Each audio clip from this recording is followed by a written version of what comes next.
Yeah.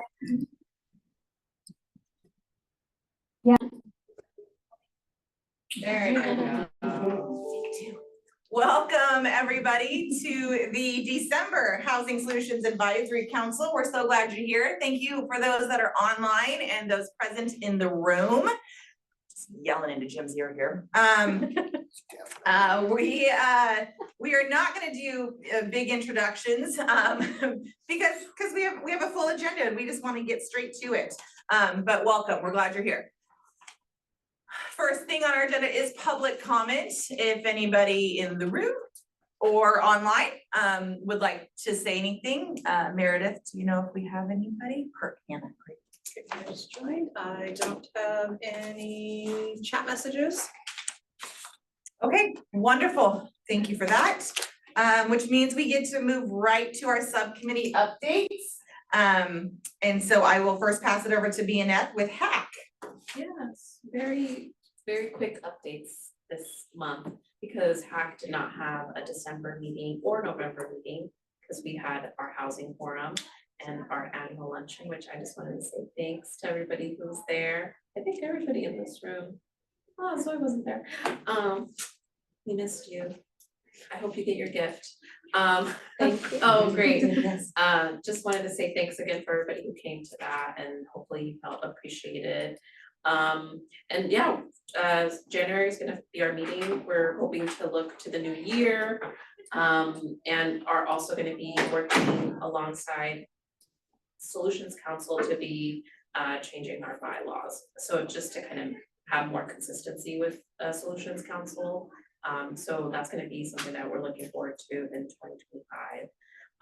But yeah, just listening and taking back anything that seems pertinent to HAC for this week. Thank you. Awesome. Thank you. Thank you. We'll move on to Zoe, the performance evaluation. All right, so we met 2 weeks ago and the committee reviewed a presentation of the longitudinal system analysis that needs to be included in the annual HUD report that the county needs to send. And that presentation was sent to all of this council members for you guys review, and also the committee recommended that this report be approved here, so we can submit it to HUD. And I don't know if that, oh yeah, that's next. All right. Okay, so I hope you guys have reviewed the report. And the motion is to approve the consent agenda item, indicating the approval of the addition of this LSA, sorry, LSA.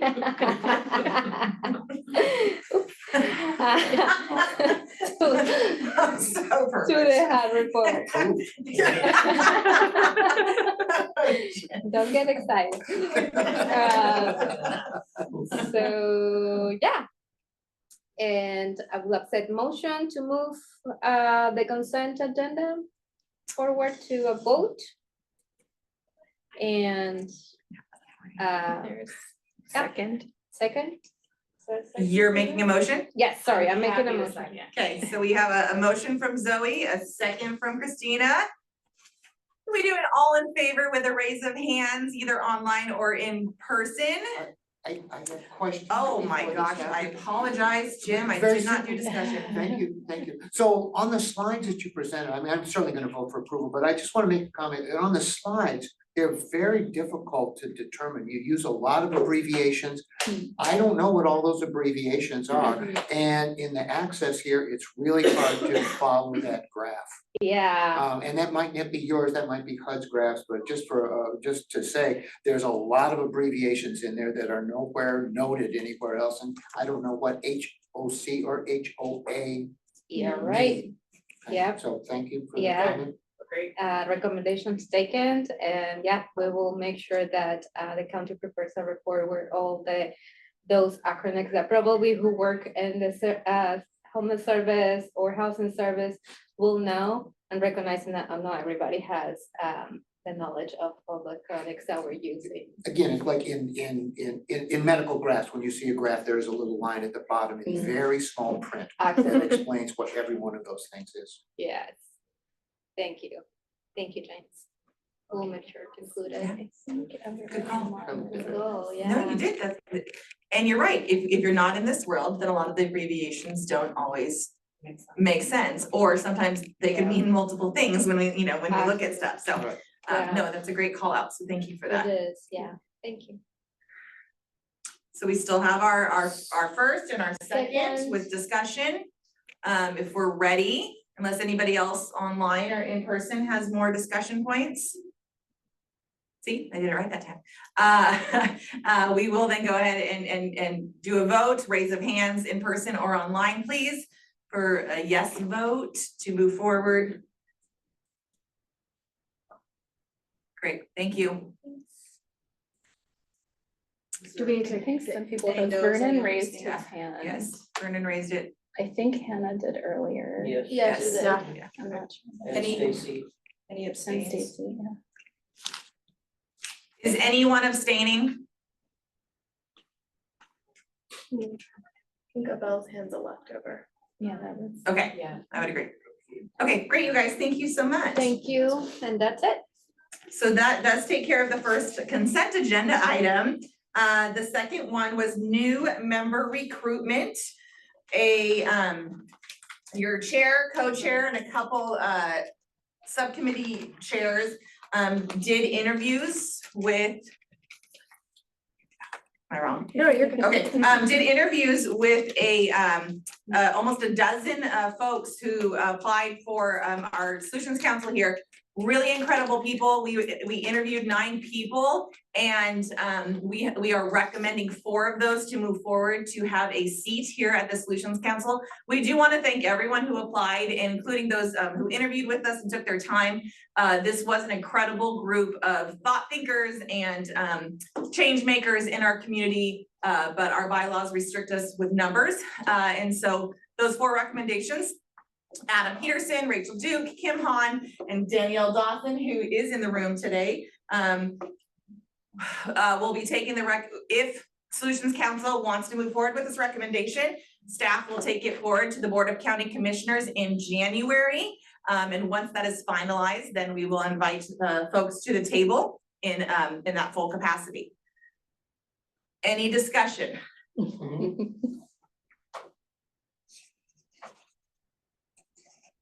Fantastic, then I would look to a motion to approve our 4 recommended people to join the Solutions Council. So moved. Second. Perfect, so Jim is first, Zoe is a second. We're gonna do an all in favor with hand raised. Hannah, I already see yours, so in the room or online. Vernon, Stacy, Diana, Abel, yes, we got you, perfect, okay, wonderful. Thank you again to everybody that applied and those who Drew, Hannah, Zoe for being part of those interviews. It was great. We then get to move on to our SHS budget discussion, which is, I think, Jess Larson at this time, who is online with us. So Jess, I'm gonna hand it over to you. Hi, everyone. How's my audio? Good. Excellent. I'm so sorry I couldn't be there in person with you.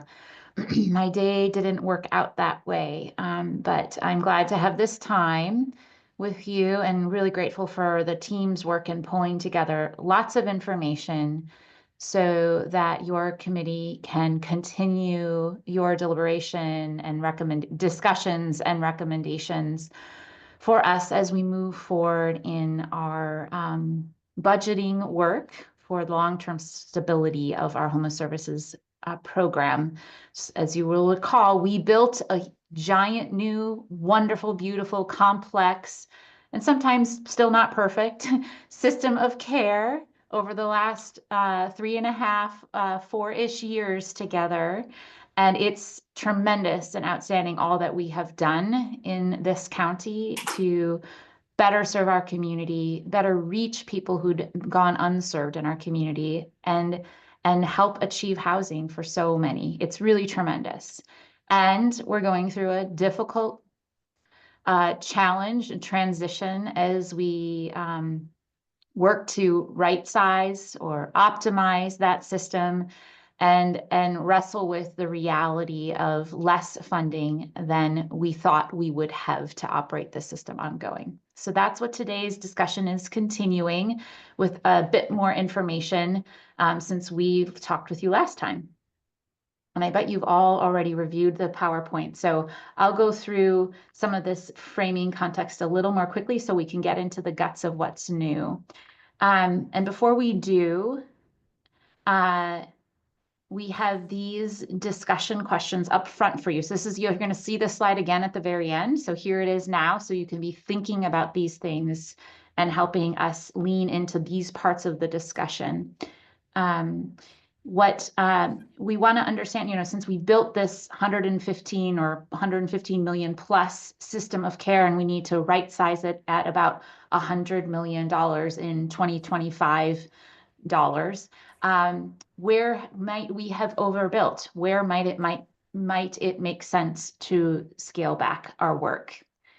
Second question, how could we be doing a better job with serving our priority populations? As a reminder, we have an A-B split where 75% of the funds must go to serving kind of essentially households that experience chronic homelessness. And we're not there yet. We're actually serving more of our resources are going into programs that are serving population B still. How could our commitments better ensure equitable access and reach diverse communities to continue addressing racial disparities and historic housing outcomes?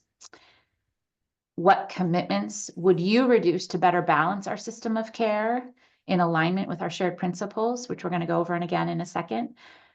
And where do you see programs that can be easily scaled year to year? Some programs need to be sustained stably, right? We want to keep stable rent assistance programs, for example, long-term rent assistance. But some programs can scale up and down as resources change. So we want to think about that with you, because maybe in the future years we'll have more resources than this $100 million base budget. Okay, so that's for the back of your mind, and we're going to come back to this for a discussion at the end of this presentation. So next slide, please. As a reminder, thank you staff for this, just pointing back to your bylaws. It is in your role to continue to guide our staff and for our staff to bring that to our board as your recommendations on budgetary work and advising us in how we coordinate our resources from all of the funding sources. Today, we're going to primarily focus on SHS because that's where the biggest impacts are being felt this year. But ultimately, it's our job and your role in partnership with us to advise us on how we integrate all of our resources. And someday we're going to add Medicaid to this list. I see it doesn't include Medicaid yet, but it will someday. Next slide. And as a reminder, here are those guiding principles you helped to draft, and they're always probably going to say draft because we can update them as needed, but that balancing on our priority populations, keeping an equity lens front and center in all of our work, trying to maintain a balanced system so people can move from outside to inside to shelter or directly into housing, so people are moving through towards stability at all times. Keeping a commitment to the capital investments that have already been made in our system with ongoing stable funding to operate them. Balancing quality and quantity. We want to make sure we are serving as much of the need as we can, but also serving that need well with person-centered and sustainable long-term resources. Continuing to advocate for more resources elsewhere. We'll soon be heading in the state legislative session, and that's one place where we can immediately start to advocate for more resources to continue to support some of these programs, and manage the impacts that budget reductions will create for both participants and our providers with intentionality in how we think about ramping down programs. Okay, next slide, please. As you will recall, we had this when we had this conversation last time with you. We were gearing up for a conversation with our board, and at that time in October, when we saw early indications of revenue decline or reductions, the board advised us to delay any new programs and the launch of any new programs or expanded contracts, to delay hiring non-essential staff positions in the county, to very proactively communicate the funding constraints to our partners so that they could also prepare with us to begin preparing for potential ramp downs of temporary programs, which has been going on, and plan for further, plan our future budget, our 25-26 budget, based on a more conservative estimate, and to wait for the updated forecast. So that is what our board directed us back in October, and now today here in mid-December, we can share with you that all of this has been underway, and now we have received the updated forecast. And so from here on in the presentation, we're going to be focusing on where are we now? How do we move forward with this new information? So I think you've all received it, but the forecast is indeed a worst case scenario. Metro has always said to us when they give the annual forecast, their economists are saying, hey, these are two very new revenue mechanisms in the region. And it's very hard to forecast how they're going to behave because we're looking at new data or data that doesn't exist. And they've always said it could be plus or minus $50 million, which was a huge range, if you can imagine. And indeed, this year, their adjusted forecast reduced the amount that Metro predicts the counties will receive, and they will receive in total, by 51.4 million. So that's why we're saying a worst case scenario. It is the very kind of far end of their range of possibilities. I'll share a little bit more. If you've had a chance, I think it was linked in your materials, there's a full memo outlining this economic forecast update from the Metro Finance team. But essentially what they are learning now that we are in year 4 and we have a little bit more tax data to look at the actuals that are being collected through these two revenue mechanisms, they understand that what trends they observed in 2021 may have been misunderstood as a larger tax base, but instead was a smaller tax base that was temporarily generating more revenue. Basically, people did pretty well after the pandemic or on the far end of the pandemic. And now we are seeing that that blip in, or that kind of bump in revenue has declined to more normal levels. That is what Metro's economists are describing for their understanding of the actuals and what they predict to be our ongoing revenue base for the SHS measure. So it's essentially a rebasing of this resource to provide homeless services. In Washington County, as you can see in that outlined box on the right, it's just slightly more than $16 million this year. Now, that sounds alarming to say because we actually only have 6 months left in the fiscal year. And I want to reassure everyone, we don't expect to fully reduce, we are not going to reduce our capacities by $16 million in 6 months. That's just feasibly impossible. So you'll hear more in the conversation that there's a little bit, we're taking multiple approaches to adjust this transition from a system that was growing to stepping it down slightly. And it will take us time and multiple different tools to be able to sort of bring us down by about 15% of where we were planning to be. It's also worth noting that when we first discussed this with you at the beginning of the fiscal year, we were anticipating a change of between 5 to 15 million. So 16 million is on that far end or just outside of that range. And again, why we are saying it's kind of a worst case scenario. It's the bottom end of what we were anticipating. Okay, I'm going to move on. So more specific updates on what's been happening. We are already working with, I'm sorry, I need to read this slide really quickly to understand what I'm presenting here. Okay, so this is just a slight update since that October 25th or October 15th board session. So in addition to the forecast, we can also share with you that the partners with those temporary programs, Kim and the PHC team, they operate one of our motel shelter, voucher shelter programs along with Community Action and, along with Central Cultural. That's a total of 65 beds between those two programs. And then Community Action and Central Cultural operate our eviction prevention program. That was an extension of the COVID era eviction prevention funding. So we've been working with both of them since the early indications in October. And we've provided this information and updated them about the need to ramp down sooner because of this funding gap. We're aiming to realize about $4.5 million in cost savings through measured and thoughtful ramp downs of those 3 programs. And we've communicated with those partners that we want to ensure staffing capacity is sustained through the end of the fiscal year, even while program capacity will be ramping down. So they have time to support those staff members in transition. We also have an update that our initial quarter report shows that we spent about 15% of our budget in our first quarter. Now that might sound less than a quarter, right? 15% is less than 25, but it's important to underscore that we never spend a quarter of our budget in the first quarter. We often spend 10 to 12% in the first quarter, and actuals increase each quarter in expenditures.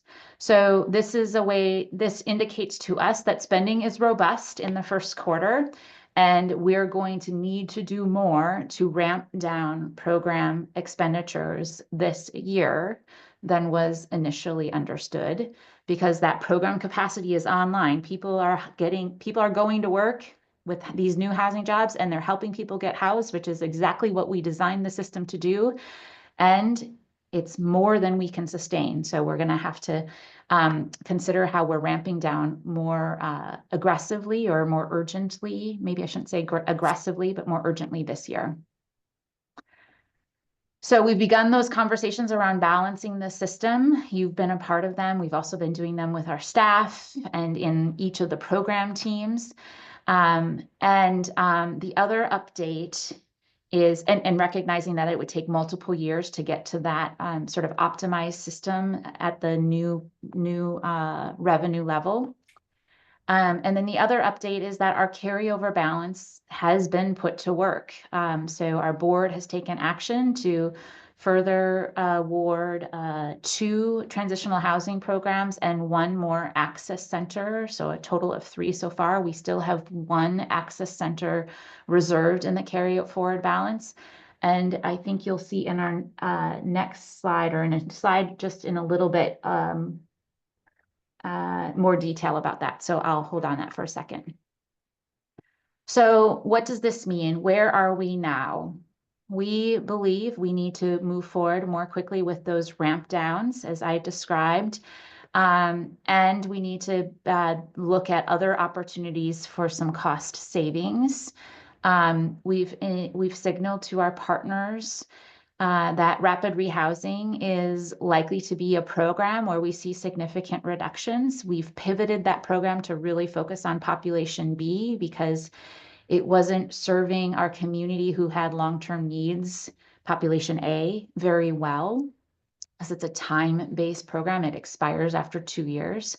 So now we're going to serve those folks who need that long-term support in our HCMS program, our long-term program, and focus rapid rehousing on households who need less long-term support or shorter-term support.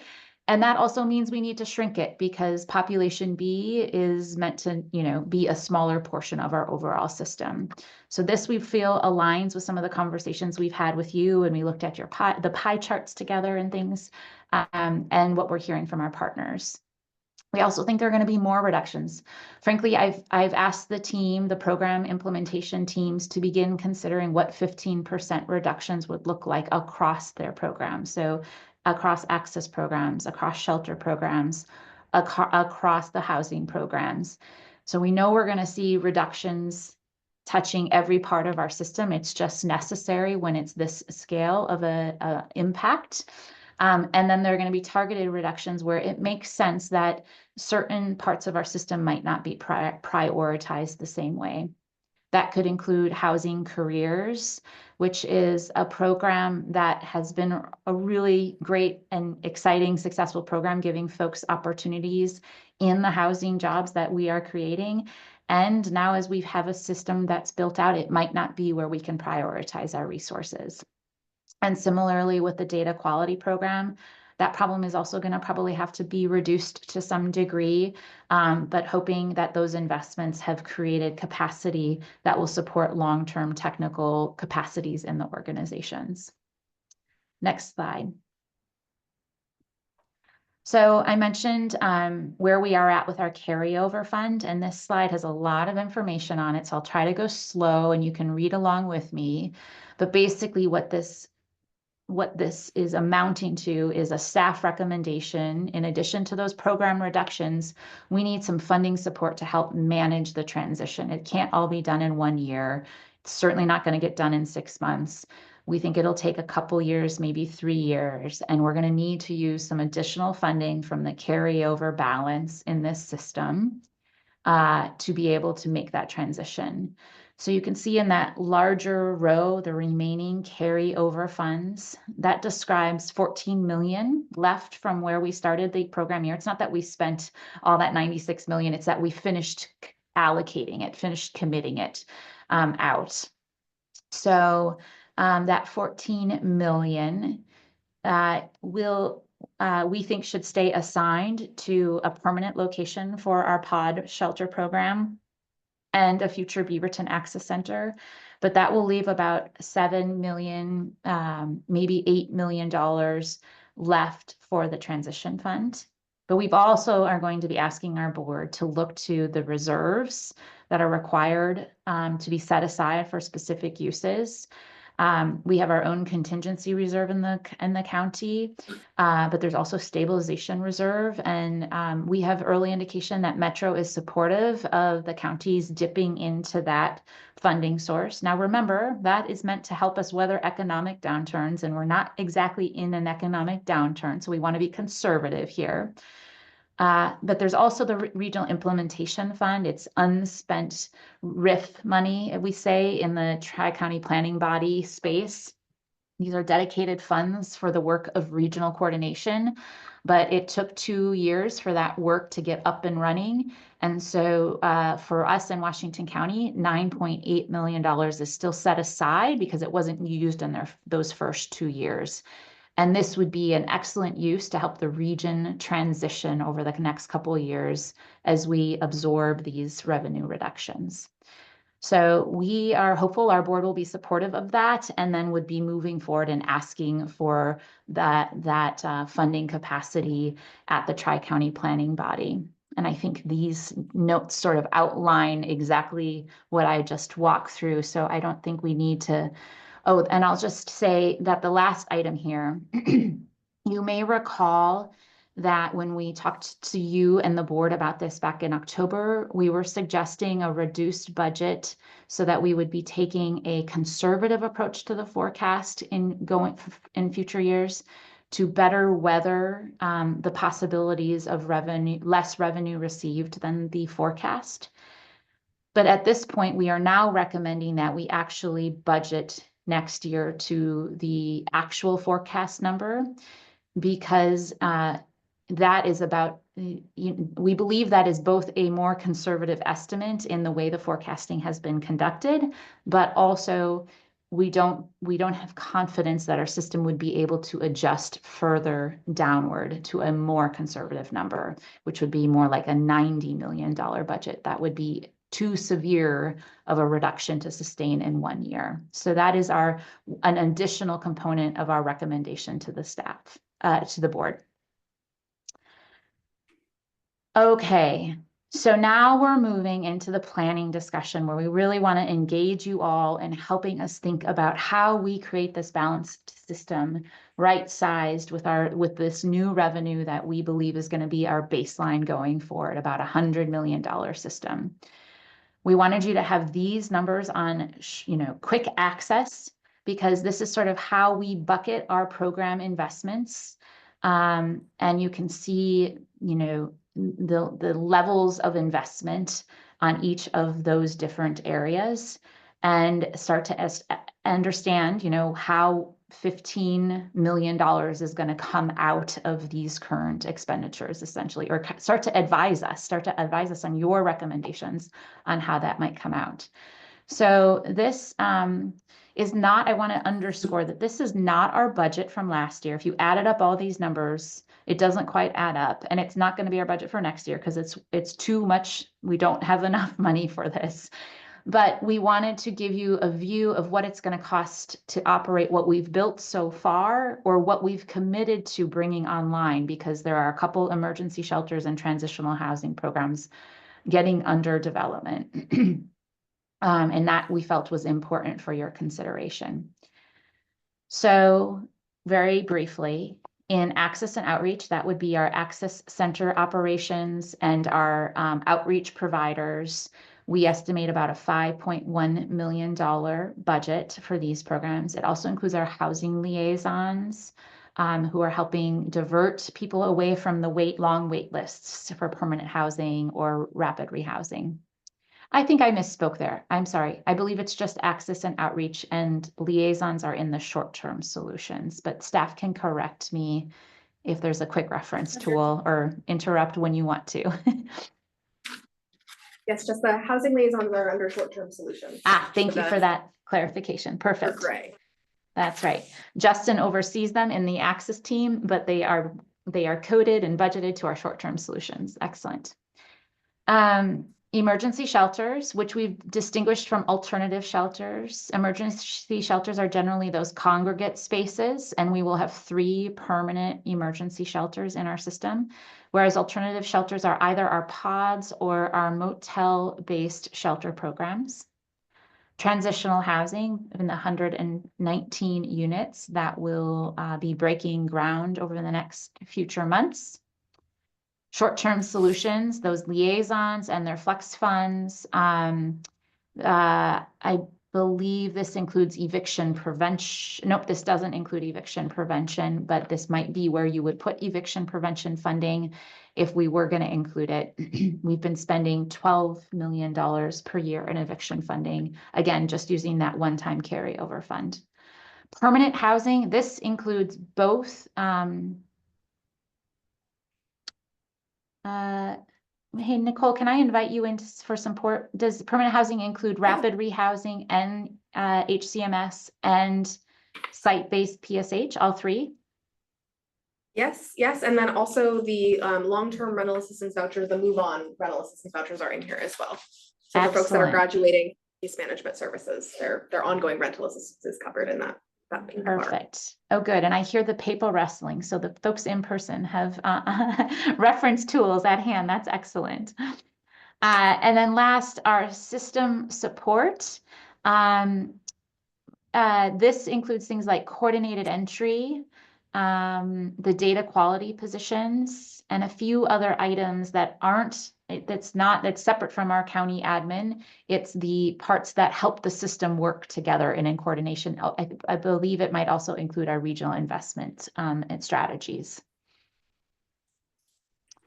Okay, so you'll use that reference tool as you conduct your discussion, and hopefully that quick overview was just a quick overview to help you have that discussion. Our next slide shows you, as a reminder, the conversation we had together last time about proportionality in our homeless services system and where we are today, and how you all described how we might move forward in future years. In fact, I think it was Zoe who suggested the group 2 pie might come first, and we would grow towards increased transitional housing capacity as we had those kinds of projects come online and could reduce some of our rapid rehousing and shelter programming. But that idea that at least half, and in some cases more than half of our resources would stay focused on permanent supportive housing, and then a combination of interventions from shelter to transitional housing to rapid rehousing would be used to help people move through our system to housing stability. Almost coming to the end here for the discussion. Our next slide returns us, actually, I think this is the end. So there you have it, a sort of a reality check on where we're at in this moment of time, having just received our updated forecasts from Metro's economists. In some ways, we are on track to be making that 15% of reductions, or we've been planning for this over the course of the year, but now we know it is more necessary and kind of urgently needed because of these funding realities. And so we're going to continue to convene you as our consultants and partners and experts to help advise how we right-size the system to best serve our community. And these questions are hopefully going to help guide you through that discussion. I think I'll turn it back over to Nicole and team in the room to help facilitate the discussion. Thanks, Jess. And we didn't walk through the full memo. I'll highlight there's more content in here, but wanted to keep it kind of high level, short to dive into the discussion questions.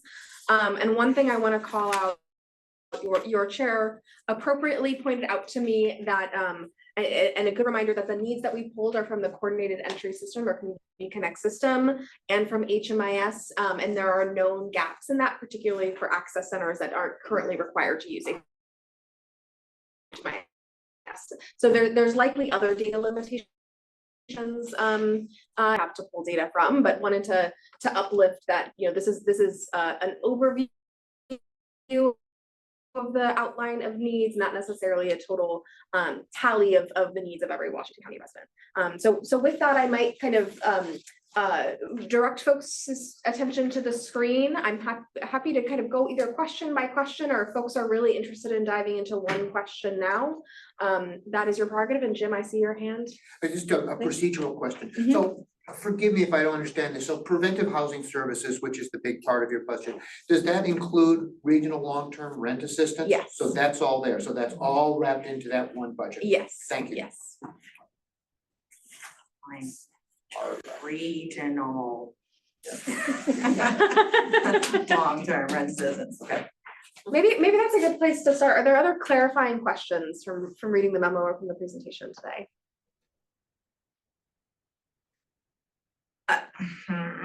My only clarifying question is I've seen proposals about projections. I've seen projections proposed to the Board of County Commissioners in terms of actual numbers. So taking that quick reference slide that was shown in terms of our current costs. And thank you for going, yes. I've seen proposals of the reductions getting to that huge 15% reduction. And so are we gonna talk about that? So the scenarios that you're speaking to were created, to be really candid, really quickly by our executive director, Raleigh Rogers, to give the board example of what could happen. They're not proposals on the table from staff. Thank you. And we're hoping to focus today's conversation on the known reality of the reduction to $100 million baseline. There, you know, as folks are well aware, there's ongoing conversations of being led by Metro about bringing that baseline down to, you know, potentially 80 million or lower. So that's noise that's happening, and we're hoping to focus on the realities of what we know, and that we do need to make $16 million reductions to our system. Okay. Jess, one of any staff, one of the points you made was more resources are going to Pot B currently. Do we have like an understanding of the percentage of how much the resources are going to Pot B? I can pull that up. Above the 25% threshold? Absolutely, that's in our annual report, and thank it is you. loading right now. So as soon as I have that, I'll. Okay. Jim has it on him. I don't know if it's in the printed version, but because The full annual report is 70-something pages and no one would read that. If my recollection is that, we're somewhere around 34% serving population B, when it should be, when 25% is the Thank you. goal. Emily says she can share the link to the report. Oh, perfect. Okay, thanks, that's exactly what we Yeah, needed. maybe Okay. we put that in the chat.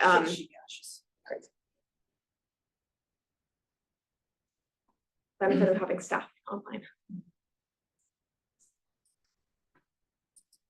Well, maybe I'll pose the first question out loud, and I think frankly, this is the hardest question on the list, so apologies for that. What programs might we have overbuilt? Where is the kind of obvious place to make reductions? Those serving population B. Yeah, the rapid rehousing. And I think we've answered that previously. Yeah. And I think the staff work done in the pies also showed the same thing. If we were gonna reduce somewhere, it was gonna be rapid rehousing, and if we were gonna start to increase someplace, it was gonna be transitional housing. Are there other areas?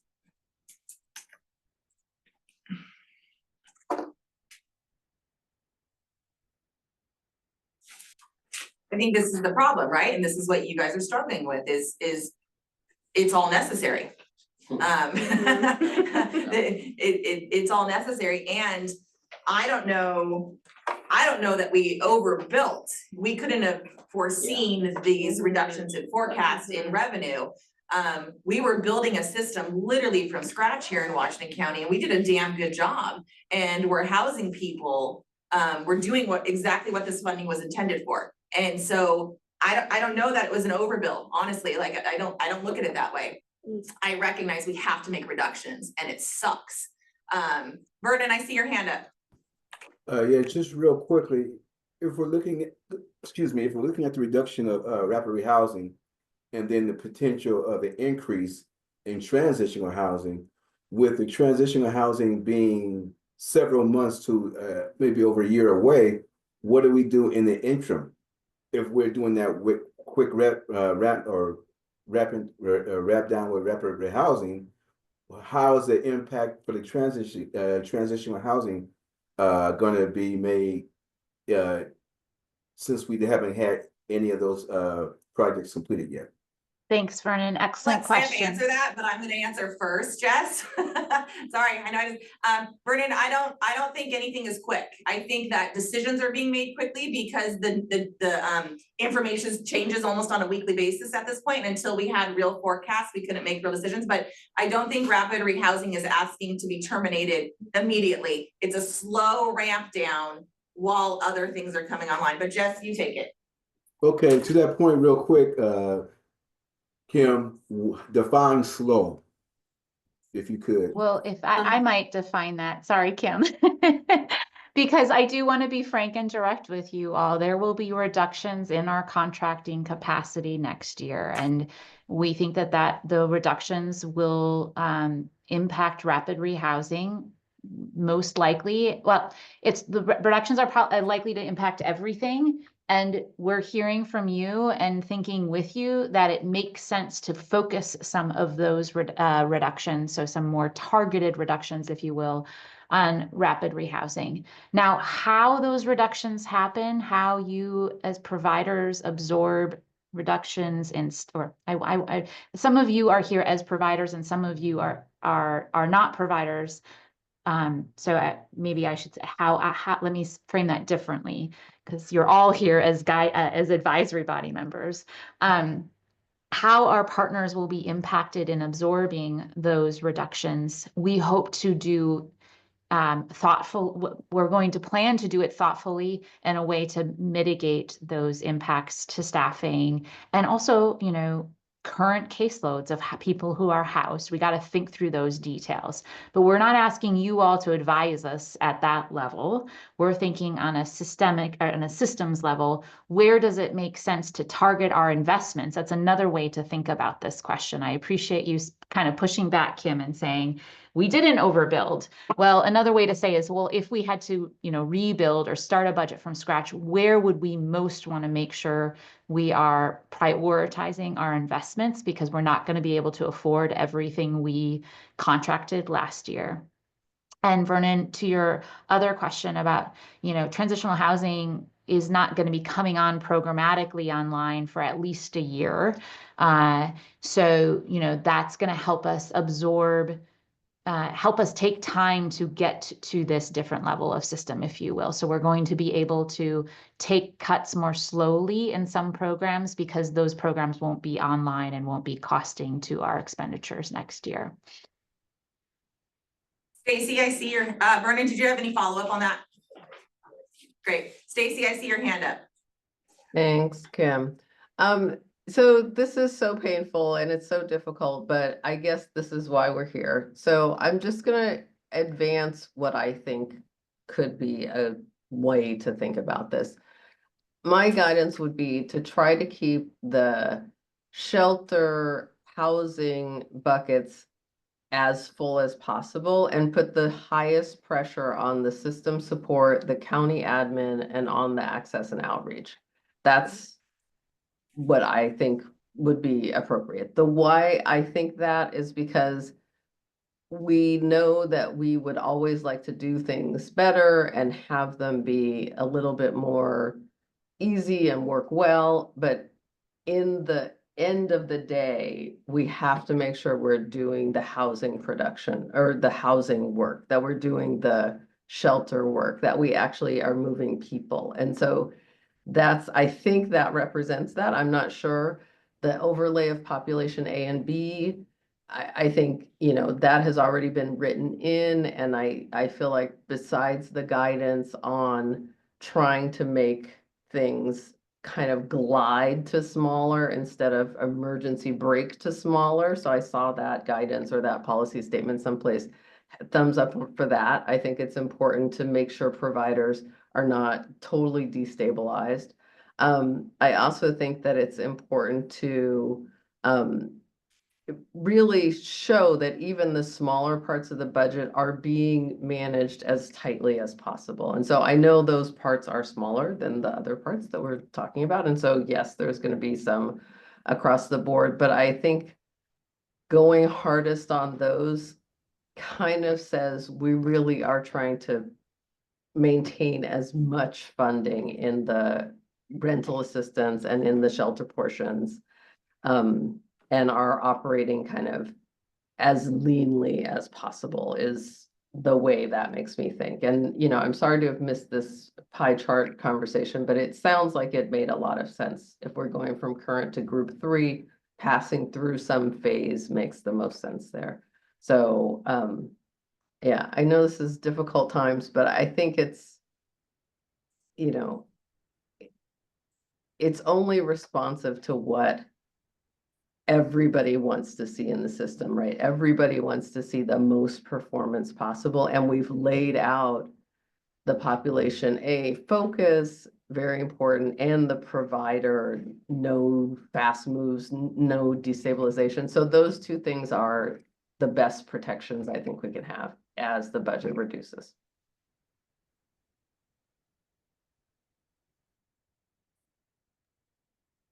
Yeah, Tracy, I know that was really hard to say, and I really want to appreciate the substance of that feedback, because it's really, really helpful for staff to hear when we're having to make these hard decisions. Thank you. Staff, do you know the long-term rental assistance vouchers without case management, the ARLA only? How successful, how are we doing with that? Are we transitioning people out of case management and they're at a point where they don't need it and they only need the rental assistance? I'm going to jump in here, Kim, and I'm going to get ahead of my staff team a little bit. But I think it's okay, because I think it's all coming to you very quickly. Great question, Kim. And I know your team is a part of the rapid rehousing program. and knows that we've struggled. I was referencing earlier, folks, how rapid rehousing has struggled because it's a 2-year program and we were prioritizing the highest needs. And so we were finding that people were getting into this program and coming to the end of the 2-year program and still needing a lot of supports. And that is part of how the staff came to the decision that we're going to better serve those households in our permanent programs, HCMS. And so we're going to change the eligibility structure for rapid rehousing. So Kim, getting to your question, part of the strategy for how we're going to help the households who were served in quote, the old rapid rehousing, if you will, is to help make connections into IRLA for those households who are graduating out of rapid rehousing under the previous eligibility. And so we actually we have not seen the uptake of the IRLA or ARLA only from households graduating out of HCMS, but we think we are going to see a much more rapid uptake of IRLA or ARLA only for households graduating out of rapid rehousing.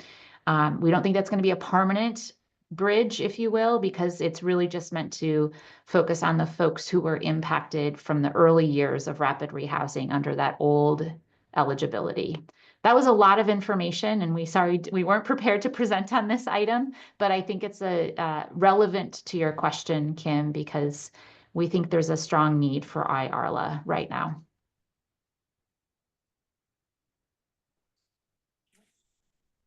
So I can tell you, I struggled with the questions because, you know what, Vernon, I'm gonna go to you first.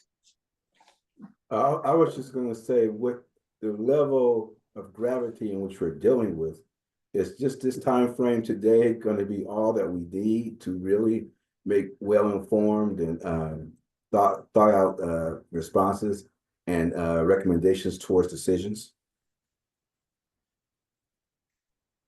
So that actually, okay, that was nice work, Vernon. Thanks for teeing it up for me. So the reason I struggled with these questions is partially because I am an executive director of a partner agency who has their fingers in many of the pots, all of the pots. And so it has a direct correlation to the work we do, affects our homeless friends and then my staff as well. And so, and then the other piece was we've answered some of these questions for you guys. Months ago, we were asked, you know, what could not be, or what was hold harmless, don't touch it, right? And we gave a list of those things. And then the first cuts were temporary shelter and rapid rehousing reductions. Thank you, rental assistance. Thank you for, yeah, I'll take your,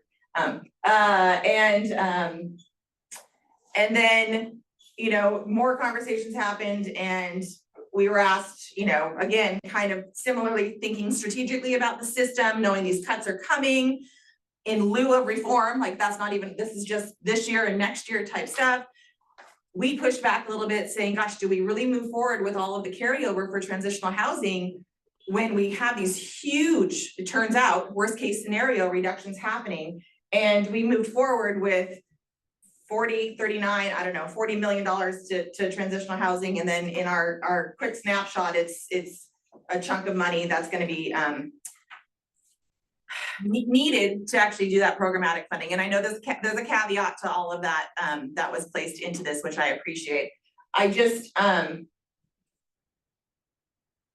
I guess I'm just looking for some more transparency, and I mean that in the true sense of the word. I think there's a difference between honesty and transparency. Honesty is I went out to dinner last night. Transparency is I went out to dinner with my friend so-and-so and we had Mexican food.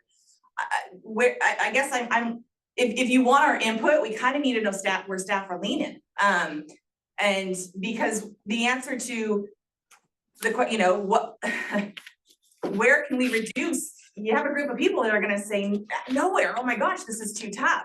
And we don't know all the ins and outs of how the program is exactly working. I can give you my insight from what I see at Project Homeless Connect, but you know, what are you guys seeing? But you know, we've talked about rapid rehousing, and there was some agreement to that because the program wasn't working as well as we had hoped, and that's okay. We built a system and we need to make some adjustments. where are you guys seeing it scalable, you know, and how can we give you input on that? I guess that's my more where I wanna. Yeah, and I might jump in first and please interrupt me if you'd like to. Nadia, would you go back to the slides with the staff recommendations? Because that's really what we're trying to uplift is this is what our thinking is. You know, it's not perfect, but we've tried to base it off of the conversations we've had. Unfortunately, this all has to move incredibly quickly. We have to wrap up our budget by February. So this is as thinking as raw. Actually, if you wouldn't mind going back, just I think one more. The program impacts, I think, are this is where we're really considering. So we've talked about rapid reduction or rapid rehousing reductions. At first, we thought it'd be initial and that's we're increasing the severity. The housing careers program is one we're thinking is that, and that's in that system support. Is that where we should continue to make investments? And other places is the data quality support. That's an incredibly important piece of our system. And to Stacy's earlier point, it's kind of a nice to have when we're making choices between how to support the system and how to keep people housed. It seems like a nice to have. So that's where we're thinking. So you brought up the RIF earlier and you guys are fighting for that funding, which is amazing. Thank you for going after what we can to help reduce the impacts to, in this case, the program partners. Is for this year, is the motel voucher reducing that and reducing the eviction prevention? Are we getting close to that gap or are we just pushing it then into next year? Are you saying that, does that help us get to the gap for this year? Yes. Yes, it helps. Jess, I don't know if you have the numbers directly in front of you. And I think the challenge here is we tried to describe a bit of the existing system and also a bit of what is growing and where it'll be. Yeah. So not everything that's here is online, but Jess, what would you add to that? I think what I understood Kim to ask is, will the reductions in programming this year fill the gap this year? And the answer is no, but they will help. So the gap this year is currently estimated to be $15 million. We're not going to fill that gap through reductions. And so the planned ramp downs that were already getting underway now are moving into more actual ramp downs that we can turn into dollar estimates. We think that those estimates are around 4.5 million. And that's a good effort towards that 15 million, but we're going to need to use that transition fund to help cover what is spent in our contracts that are already out in the community beyond what is received. And that is why why it is so important we focus on how do we bring our system down to a stabilized year-over-year system we can afford to operate, because we're going to run out of this one-time money by delaying any actions. So taking 4.5 million hit now is helping us save a little bit of that one-time money.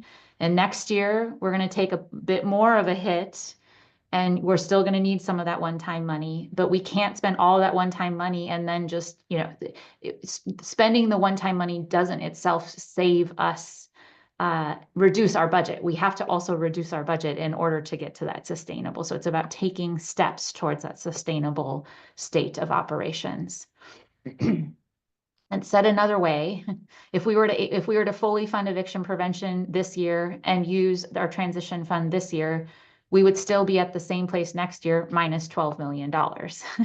We would, right? And so that's why we're doing both together at the same time, stepping down our capacity and using the one-time money to help make it take the cliff out of the equation, make it more gradual. But there's no option in which we don't have to reduce our system capacity. That's true no matter what. Okay. Please, anybody jump in. So Jess, is there a thought that just each programmatic area takes a hit, that 15%, and it's just a small hit kind of across the board everywhere? Okay. Well, Kim, hold on a second. You said two different things. We could take a 15% cut everywhere, Okay, or we could take a smaller cut everywhere and targeted cuts where it makes sense. And that's why we're bringing this conversation to you all. Where are the targeted cuts so that not everything faces a 15% reduction? Because that doesn't help us achieve our values and our goals around equity, housing outcomes, permanent stability, you know, that, right? So how do we target reductions? And yes, it's true. It's that there's probably going to be a reduction across the board also. okay, thanks, Jess. Vernon, I see your hand up. To your point earlier, Kim, I'm just thinking that, based on the number of pies you, as an organization, you have your fingers in, it just makes it a little, the lens that you're looking at these things through is a little differently. And so I think, how do we factor those things in? I mean, with the time frame in which it looks like we have to get to a point where these are the finalized decisions we're making, because, it's going to impact some organizations much differently than others, depending on the type of funding and the level of funding that you have. So that's just one of the things that, that's on my radar on a 24/7, 365 time frame. Well, Vernon, and for all of you who are here with two hats on as organizational partners implementing contracts and managing your own budgets, I recognize it's hard to take off that hat at this table. But just to be clear, we're not asking you all to think about which organizations. We're asking you all to think about with us the system of homeless services that serves Washington County. How do we operate that?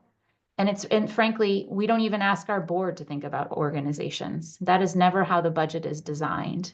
It's the staff's job to then think about, all right, program performance metrics, population specific needs, which organizations provide which services, contract, the staff put together the contracts that are reflective of the board's recommendations through the budget.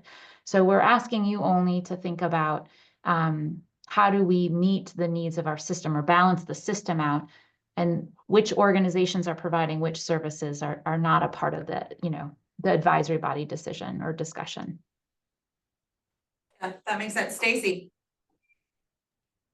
Just wanted to come back in with the question about which programs can be scalable year over year.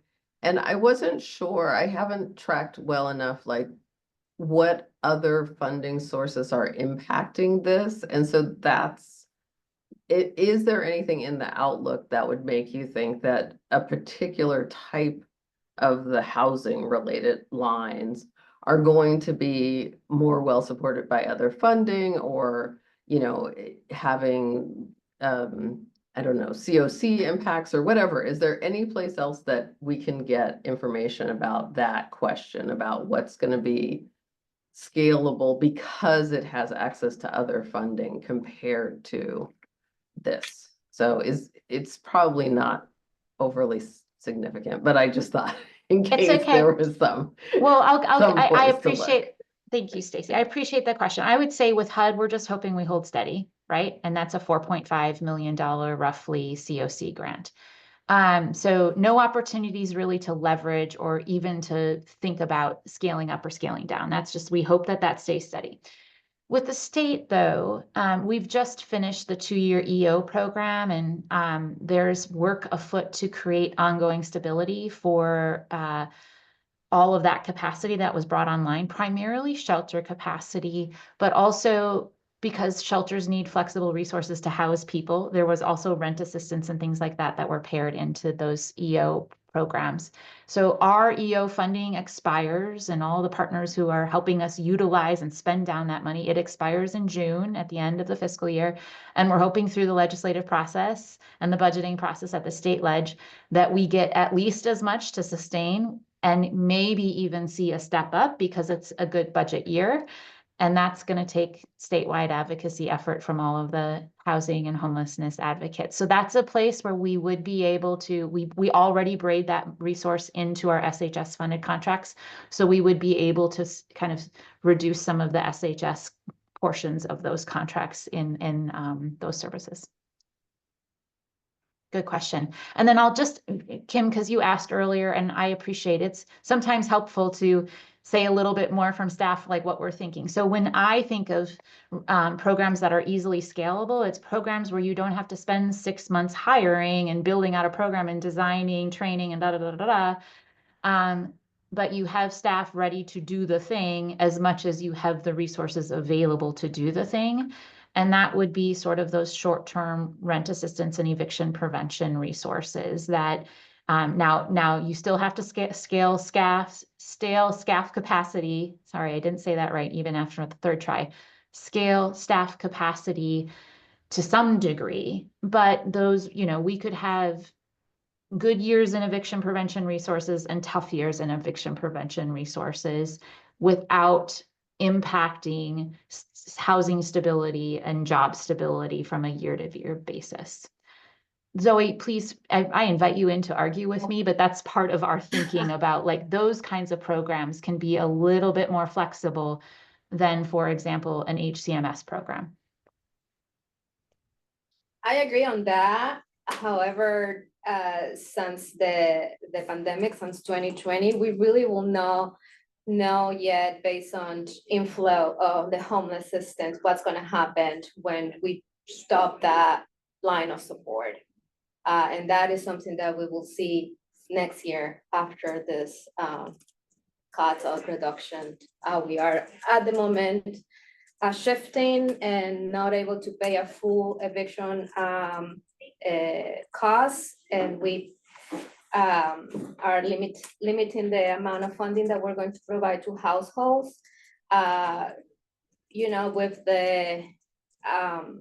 With the hope that our community are resourceful and they will be looking to other resources in order to maintain the stability in housing back to pre-COVID times.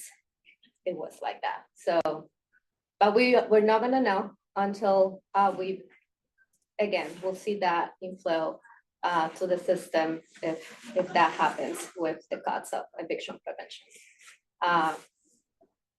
Shifting our criteria as well and still providing service at the core, which is at the eviction court, which is when we see also a high need to prevent homelessness. Yeah. More to come next year when we check our eviction court dockets and coordinated entry. No, please. Yeah. Can I change the focus a little bit? Can we go to the pie graphs, please? And can I continue a discussion that we had last time? And I just want to be clarified. I want to clarify my thinking about this. So last time when we had this discussion, it was clear that we were talking philosophically and not economically. Is that correct? Mhm. So what I'm looking at here is a change to say we're moving from rapid rehousing to transitional housing because we think this is the right thing to do. Is this more effective? Is this the thing that we should be doing? Is this better? For the population that we're aimed to. So this is a better, that's why we're It's not doing like this, it's okay, because for we the don't know about population. this financially, because that's my next question. But we're doing this because we think this is a more effective way to get people into the system and into housing than what we're doing right now with the 2-year rapid rehousing where people just fall off the edge. Is that the Correct. brunt of our discussion? So Yeah. after that discussion, which was philosophical, then economically, how does this affect us? Is transitional, I mean, there are support systems in transitional housing, so it's gonna be more expensive per person than rapid rehousing, is that right? Technically, yes, but what's important to note about the transitional housing and investments that I brought forward they were designed as such that they can leverage Medicaid. So the cost on our system is actually, it's more affordable for our system to pay for transitional housing versus rapid rehousing. That comparison there, it does cost more per person, but we have Medicaid that's able to come in and support. Agreed, so this is actually the right thing to do. I really appreciate your point, and yes, I mean, my opinion is it's the right thing to do, or move towards. I guess that's the end of that sentence. Question for staff. So when I look at Nicole, these breaking down all the different programs and stuff, just over 2,000 PSH slots, that's Arla. Arla with housing case management services and site-based permanent supportive housing that our system pays for. Great, so similar conversation that we had about rapid rehousing, being an area where maybe we could ramp down. How are we doing with site-based PSH? Is that a successful program? I can't answer that, that's why I'm asking. Great question, Kim. I think generally the staff have a perspective that our site-based programs are going to be the places where we're going to have improved quality of housing service, because you can layer on all the supports right there where the people are sleeping and living every night. And so that's what we think about PSH as compared to housing case management, which is designed as case management services that drive around in the county to where you are living with your rented Arla voucher. Now, we want both, but generally we think more PSH, site-based, is going to get us better outcomes in serving especially households with higher needs. But the plan there, Kim, this is easy for us as staff to think about, because PSH, you just see it coming on the horizon, and then you just collect some vouchers through attrition, and then you turn them into site-based vouchers, and you convert the staff capacity in HCMS into site-based capacity. So it takes planning, and it takes like a full year to make that happen, but we don't actually have to change. It's not really a cost differential. So it's a net gain because you're getting better services for about the same dollars. And Kim, if I could jump in, we have 17 minutes left of this meeting. We can keep all of the other updates into like 2 minutes. I want to keep as much time on this conversation as possible. But with 17 minutes remaining, I want to note there's just a few members that haven't raised their hand or had odd thoughts to offer. So I want to make sure there's space for folks that haven't shared their thoughts. If you have something you want to share, now is the time. Looking around. Yeah, I think so I feel like what Stacy had said in the beginning when she had shared some of her thoughts, like I probably would echo a lot of those thoughts from her first. I'm not a receiver of any of funding, so like or in terms of like NAMI, but from like a mental health perspective and the Access Center conversation, it's really important when people come through our doors or for our houseless individuals to be able to get to an Access Center, because that's their first connect with getting into the system. So those are extremely important. The other thing that seems really important, especially this time of year, is our emergency shelters. So like I put focus on those types of things, but I also, if there's a way to communicate, whether it be in permanent housing, transitional housing, either one of those things, behavioral health and the tie-in for mental health needs in these systems is not as great as it could be. And I think pouring a little bit more support into sustaining and being able to support people with mental health needs might have a better outcome in the long run, especially when you have these PSH slots where people are permanently housed and they're supported with case managers, something of that nature. There's a disconnect there and it's not working well. And so I think putting more money and funds into something of that nature would be helpful in the long term. I'm also a big fan of prevention. So eviction prevention, I'm sad to see that go. I think that we will reap the the negativity of that, but I'm hoping that there will be a way that we can find funding from some other source, find some other programs, work with some other organizations to kind of make some of that gap happen. Cause I'm pretty sad about that, but that's my 2 cents for the moment. So I am also curious if you guys are thinking to reduce funding, if you are going to pay attention to the, the contract utilization, like the contracts that are being fully utilized and take a close look into that before making decisions. Also, I believe the risk mitigation is important, is how landlords are trusting that we are working and securing not only, the life well of the participant, but also their property. For the data quality, we need to show our quality and our quantity data there. Also, if you're gonna make reductions there, to take close attention, retain core staff and evaluate workload, or which organization really need it based on the amount of contract or caseload that they have that they're gonna need, because it's gonna impact everything up to the reports and to also the story of the client that we're putting in the system that needs to, even if we want it, if we don't want it, because, a client center is different, we need to have that quality of data in all part of the system. So, and it's, HMIS is not an easy system to have. So our partner organizations need that support. So please take a close look into that as well.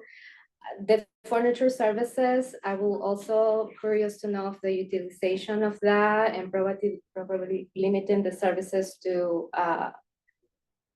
limited criteria, or clients that are high acute needs of that for sure don't have any support to use that. I mean, it's $1,031,000. And how well are the liaisons for the cities? Also, the contract, how's that going? And probably leveraging with other components of the system that we can also let that go. And I'm sorry if somebody's here from the city, nobody's here, okay. Maybe that's why I'm choosing that one. So I don't get a look from shelter, for my house. That's my, and to reduce eviction prevention, we can work together to shift it and see how we can support our community in different approach ways, but do not cut it completely, because I work on that. I sign checks for that. And we all know that this is an unaffordable county. And some people have emergencies and they need that one time at least to keep house. I think something that I would like to keep in mind too, when we're thinking about restructuring a system are there aspects of the system that we've created that are just kind of not working well, to the point where they're maybe losing money. One of the things that I think about is, it looks like staff at the county is recognizing that maybe there are people put into living situations that they weren't necessarily ready for, and it's costing a lot of money to keep folks in a situation that they weren't adequately prepared to be in. So rapid rehousing per se, right? So when we're looking at restructuring, maybe we need to focus on looking at our eligibility requirements. And I know we can never determine whether or not somebody's going to succeed in a setting, but there are determining factors that we can make sure that we keep in mind when looking about eligibility. Like, should we make sure we don't bring anybody into rapid rehousing that is under 30% AMI? Like, maybe that should be saved for HCMS and, cause I know personally, we at Boys and Girls Aid are spending a lot of money keeping folks in referee housing that probably could be better served in an HCMS program.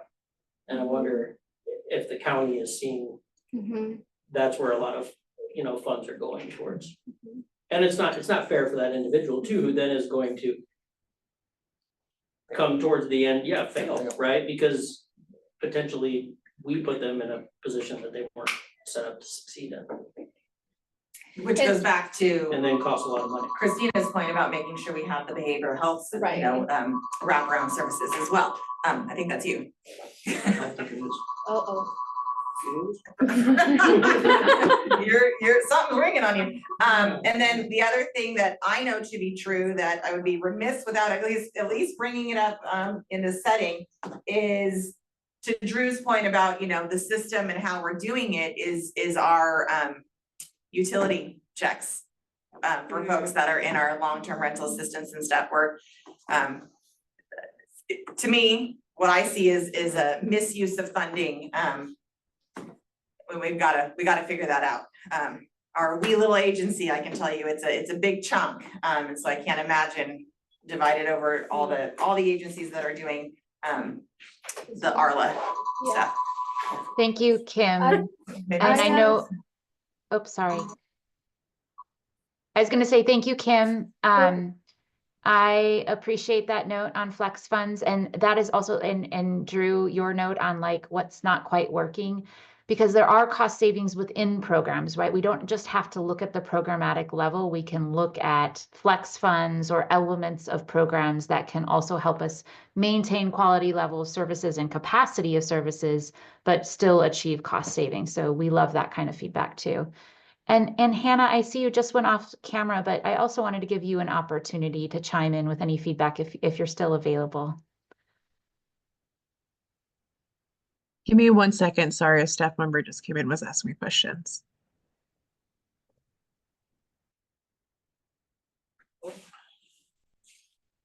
I am going to make a recommendation and a point and highlight the support for clinical for the organizations who have a big caseload on ARLA. It's something that I was very excited to hear in one of the TCPB meetings about providing organizations with that support we were looking into, and it costs like $100 to have a clinical person within the staff to support that staff, to support the burnout, to support the need of having that reflected practice when you have a high acute participant. So please look into to that. That will help with retention with us in the organization, and also the stability of the participant in one of these programs that sometimes we don't know how to support. I do agree that a clinician is important, like I would support that. I also would support peer support specialists. Right, whatever. Because, I mean. Yeah. It's a lower cost, but they get it, they are with people with lived experience and they get it like nobody else. Right. So supporting the bill that's actually hopefully coming before Congress by Andrea Salinas. Like to recognize them and to be able to support them more, I think would be, and empower them. Right. To be able to support people Right. in general. So I love clinicians, I want more of them. And also reality is, we're not gonna get them. Right. We don't I pay enough. agree. Yeah. Oregon doesn't pay enough. Yeah. Peer support specialists, It you got does. a lot of people with lived experience in your organizations, empower them to become PSSs and work. Yeah. Sorry. Any support. Okay. Sheds, is there any chance you could do a 90-second measure reform update? Oh, I'm sorry. Sorry, go ahead, Nicole. Why don't Nicole, you want to do it for me? Yeah, I have a super quick update. Conversations continue with Metro and county representatives This week, was it this week or last? This week, I believe, Molly Rogers and Aaron Doyle presented to the Board of County Commissioners on what could be a county counter proposal to Metro. The conversation was ongoing. I didn't get the chance to catch the last bit of it, but the first bit of the conversation went really well. So well, I think, I'm making an assumption here, so please don't read too much into this, but Metro postponed a work session that was supposed to occur today to discuss moving forward with the measure and referring it to voters. So the message that I received from Metro staff was that it was postponed to allow for additional conversations of counter proposals. I take that to be a good sign. As we've continued to say, we're eager to work in partnership with Metro. We know SHS has lots of room for improvement.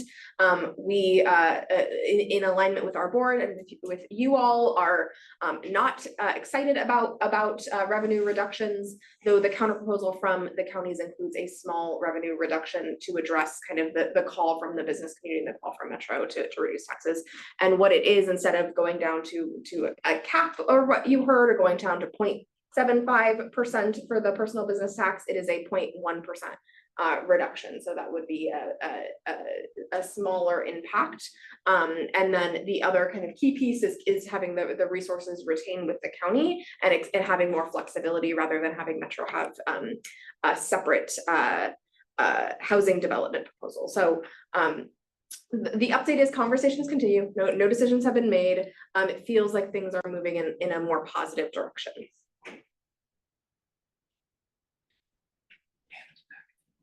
Hannah, did you want an opportunity to talk?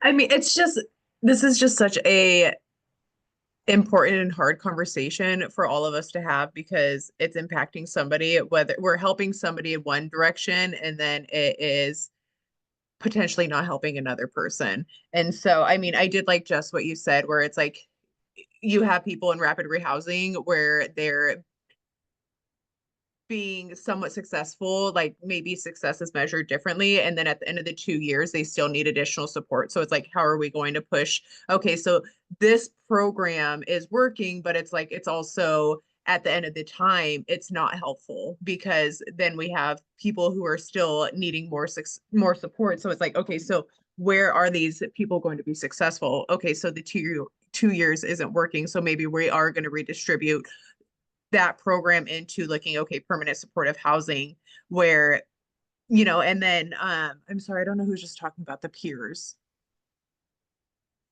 Christina. Okay, Christina, sorry. It's really hard to see everybody. I had to be in Wasco County today. I'm sorry I couldn't be in person, but, and so, when I hear permanent supportive housing, we did the Supportive Housing Institute for Bridges to Change, and we went in towards some of the permanent supportive housing in Salem. And it was really amazing to see what the permanent supportive housing, when they had the peers working on site and the services that were offered. And so, I mean, I do like, it is really hard, because wherever we cut, there's maybe money's going to be distributed somewhere else. And it's just, this is just such a hard topic to have, and there is no easy solution. But I mean, permanent supportive housing, I think is helpful to keep people in services. And then we have peers that are engaging and helping people continue to live in those. I don't know, this is just a hard topic. I think there is no easy solution. And I'm grateful I get to be a part of the conversation, but I'm grateful I also do not have to make the decisions. So yeah, I don't know. This is just a really hard subject to continue to have. Staff, do you feel like you got feedback? I found this incredibly helpful. Great. Jess, I'm sorry, I just want to uplift the next steps and timelines to both what Vernon and Kim have raised. This is happening really quickly. We're kind of doing this process in the confines of the county budget process. So we have a deadline of getting our budget in by February. So it's really important we have this conversation today. We're bringing this agenda item back in January. To be really candid, I don't know what that looks like yet. Things are moving fairly quickly, but we do want to have this conversation again in January, and we'll be engaging Jess is here, and we'll also be engaging our provider network as well during their regular December meeting, which is likely being moved to January. But that's the plan as well. Jess, what did I miss? Only think you never miss a thing, Nicole. I want to add in that this isn't going to be perfect, right? And it's going to be hard, but it's not going to ever be finished. This is just the nature of sustaining the homeless system of care that we've built, and we're going to continually be improving our programs, making some reductions, making some expansions where we need to respond to our community needs. So frankly, I expect that this is all just practice and muscle building for the continued important work of this table. And I so appreciate you all for how you're showing up in the conversation. Thanks, Jess.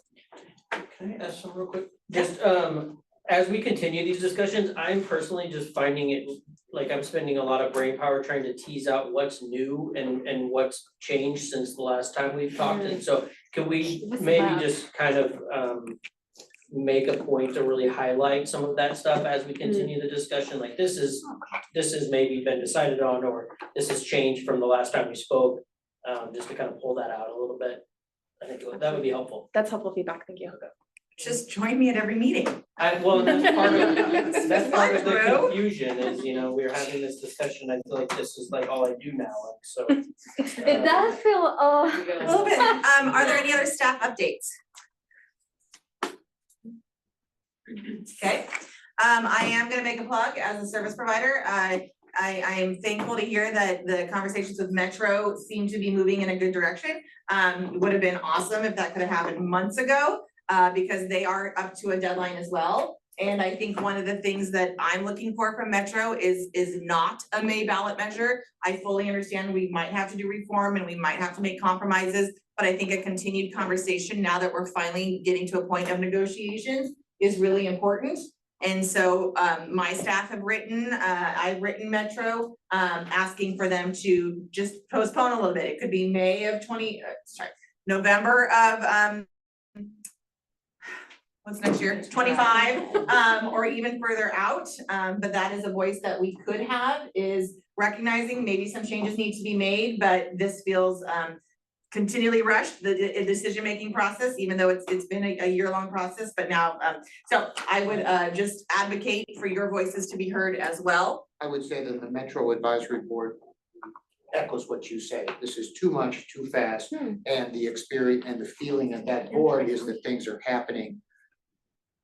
Things are happening regardless of which. So I think the advisory board there is gonna have a strong opinion to say, we don't like this A, B, and C, and we don't like it this quickly. So for what that's worth, Yes. because they're gonna get rid of us I'm anyway. happy to share, we did a template and just asked staff to add a personal story about a homeless friend that's been affected by this funding. I'm happy to share that with you all if you wanna send that out, but I do think our voices are really, really important here. So that is that's on your to-do list.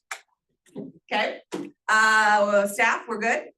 Perfect, awesome, and that ends our meeting. Close to on time. Thanks all. It's a good thing we added a half hour. Have a good drive. Thanks.